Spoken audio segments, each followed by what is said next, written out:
Assalamualaikum warahmatullahi wabarakatuh. Perkenalkan, nama saya M. Irsan, NIM 2519150, kelas PTIK 4D. Akan mencoba menjelaskan tentang keamanan pada sistem terdistribusi. Pengantarnya itu, kebutuhan untuk melindungi kesatuan dan rahasia informasi dan sumber lain yang dimiliki oleh individu ataupun organisasi dapat meliputi keamanan fisik maupun data digital.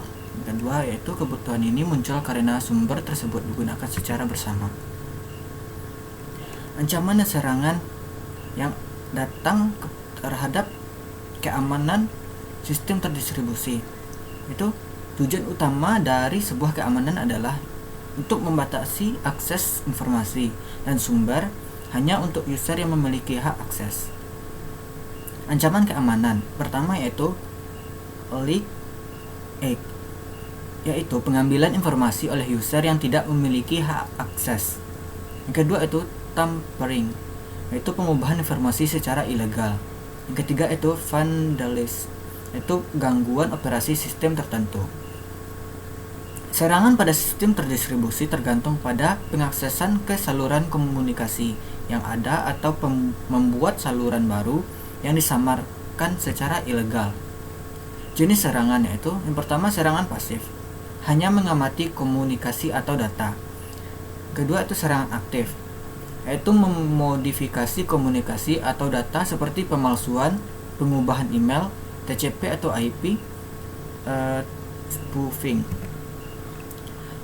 Metode penyerangan yaitu ada beberapa macam. Yang pertama yaitu eavesdropping, yaitu mendapatkan duplikasi pesan tanpa izin. Yang kedua itu masquerading, yaitu mengirim atau menerima pesan menggunakan ID milik user lain. Serangan yang ketiga itu message tampering, yaitu mencegat atau menangkap pesan dan mengubah isinya sebelum dilanjutkan ke penerima sebenarnya. Serangan yang keempat itu replaying, yaitu menyimpan pesan yang ditangkap untuk pemakaian berikutnya. Serangan yang kelima itu denial of service, yaitu membanjiri saluran atau sumber lain dengan pesan yang bertujuan untuk menggagalkan pengaksesan oleh user lain. Selanjutnya itu ancaman dari mobile code. Mobile code itu kode yang diload ke sebuah proses dari remote server dan dijalankan secara lokal. Contohnya itu kode Java Applet. Selanjutnya itu JVM security, yaitu setiap lingkungan eksekusi Java mobile code diatur oleh security manager. Contohnya itu applet tidak diizinkan menulis atau membaca file lokal. Selanjutnya itu mobile code yang didownload disimpan secara terpisah dari kelas lokal untuk menghindari penimpaan. Selanjutnya itu bitcode dicek untuk validasi. Selanjutnya itu mengamankan transaksi elektronis. Keamanan sangat dibutuhkan pada banyak transaksi seperti e-commerce, m-banking, dan email. Transaksi elektronik dapat berjalan secara aman jika dilindungi dengan kebijakan dan mekanisme keamanan. Contoh, pembeli harus dilindungi terhadap kode nomor kredit selama pengiriman dan juga terhadap penjual yang tidak bersedia mengirimkan barang setelah menerima pembayaran. Vendor harus menerima pembayaran sebelum barang dikirim sehingga dapat memvalidasi calon pembeli sebelum memberi mereka akses. Selanjutnya itu perancangan sistem yang aman, bertujuan mencegah seluruh serangan yang telah diketahui maupun yang akan datang. Rancangan mengikuti standar yang ada, yaitu mendemokan validasi melawan ancaman yang ada. Selanjutnya itu audit terhadap kegagalan yang terdeteksi. Rancangan kedua itu ada keseimbangan antara biaya terhadap serangan yang ada.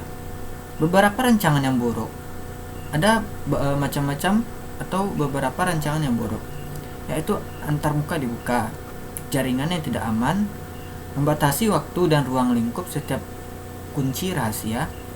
Selanjutnya itu algoritma dan kode program tersedia bagi penyerang. Selanjutnya itu penyerang memiliki akses ke sumber.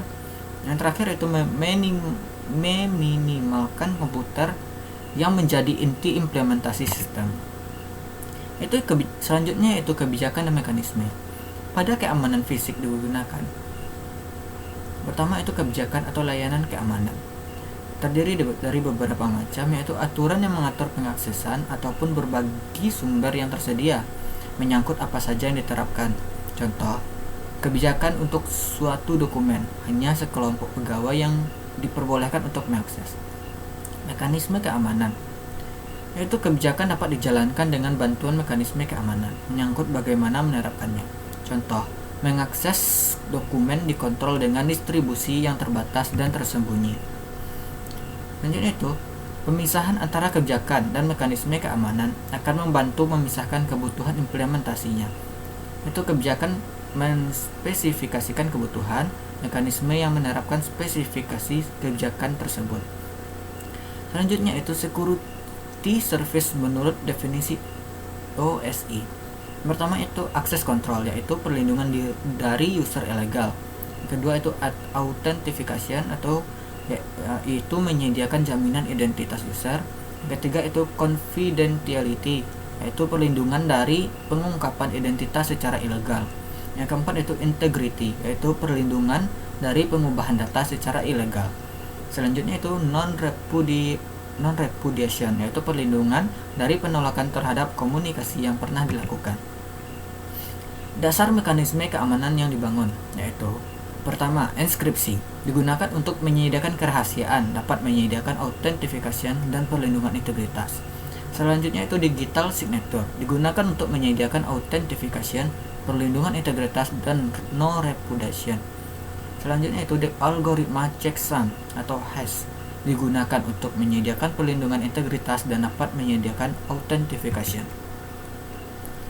Teknik keamanan, ada beberapa teknik keamanan.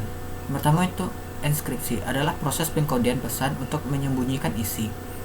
Algoritma enskripsi modern menggunakan kunci atau key.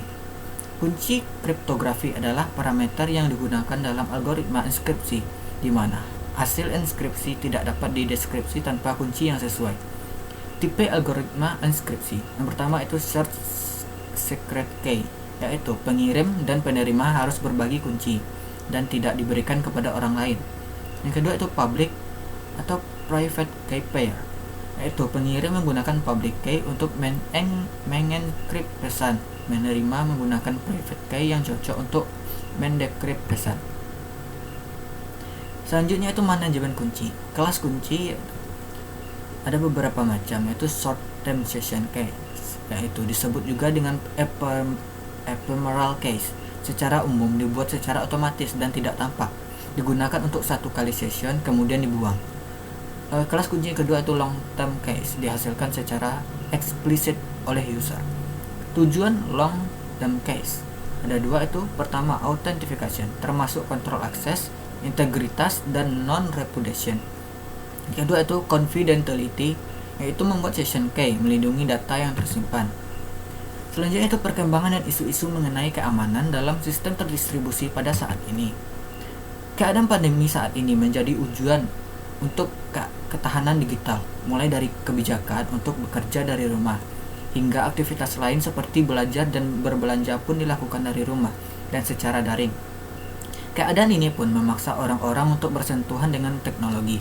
Selain itu, pandemik COVID-19 saat ini juga memaksa organisasi dan individu untuk mengkaji kembali keamanan cyber mereka terhadap cyber mereka. Terdapat 4 isu terkait keamanan cyber pada tahun 2021. Yang pertama itu, terdapat semakin banyak data pribadi yang tersebar. Menurut prediksi, data pribadi akan semakin banyak tersebar pada tahun 2021. Berdasarkan kajian dilakukan, hal ini berdasarkan tren traveling pasca pandemi. Hal ini karena banyak orang melakukan perjalanan, beberapa negara tertentu akan meminta untuk melakukan kontak tracing. Kontak tracing yang dilakukan akan membuat banyak data harus dibagikan, dari mulai nama, alamat pribadi, lokasi, hingga riwayat kontak orang yang melakukan perjalanan tersebut. Jumlah besar perjalanan yang dilakukan tentunya berpotensi menyebarkan data pribadi seseorang. Permasalahan data privasi ini akan terus menjadi perdebatan, terlebih dengan adanya kekhawatiran tentang sejumlah perusahaan teknologi yang tidak mematuhi GDPR, yaitu General Data Protection Regulation, dan melanggar penggunaan data